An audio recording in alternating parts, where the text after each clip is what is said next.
Certificate সবকিছু না, জ্ঞান সবকিছু। এবং এই জ্ঞান শুধুমাত্র বই পড়ে অর্জিত হবে এমনও নয়। জ্ঞান আসে কার পক্ষ থেকে? আল্লাহর পক্ষ থেকে। এটা মনে রাখবেন, জ্ঞান আল্লাহর পক্ষ থেকে আসে। হ্যাঁ, জ্ঞান কখন আসবে? যখন আপনি পরিশ্রম করবেন, আপনার পরিশ্রম আল্লাহ পাক দেখবেন, আপনি ধারাবাহিকভাবে লেগে থাকবেন, আল্লাহর কাছে বেশি বেশি দোয়া করবেন, পাপ ছেড়ে দিবেন, গুনাহ ছেড়ে দিবেন, গুনাহমুক্ত অন্তর নিয়ে আল্লাহর কাছে কান্নাকাটি করবেন, আল্লাহ পাক ইনশাআল্লাহ ইলম দান করবেন ইনশাআল্লাহ। ইমাম শাফিঈ রাহিমাহুল্লাহ বলতেন যে আমি অনেক পড়ি কিন্তু ভুলে যাই। তার ওস্তাদ তাকে বললেন যে তুমি পাপ করা ছেড়ে দাও, যদি গুনাহ করতে থাকো তাহলে তোমার অন্তরে আল্লাহর নূর নাজিল হবে না। ঠিক আছে, গুনাহ মুক্ত অন্তর নিয়ে ইলম চর্চা করতে হয়। আল্লাহ পাক তৌফিক দান করুন। আর ইলম অর্জন করে যদি অহংকার আর হিংসা চলে আসে, তাহলে সেই ইলম হবে শয়তানের ইলম।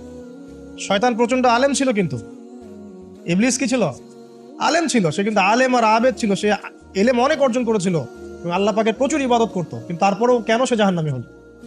কারণ একটাই, আবা ওয়াস্তাকবারা, সে উদ্ধত হয়েছিল, অহংকার করেছিল। ইসলাম পরিপূর্ণ, এখানে সংযোজন বিয়োজনের কোনো সুযোগ নাই।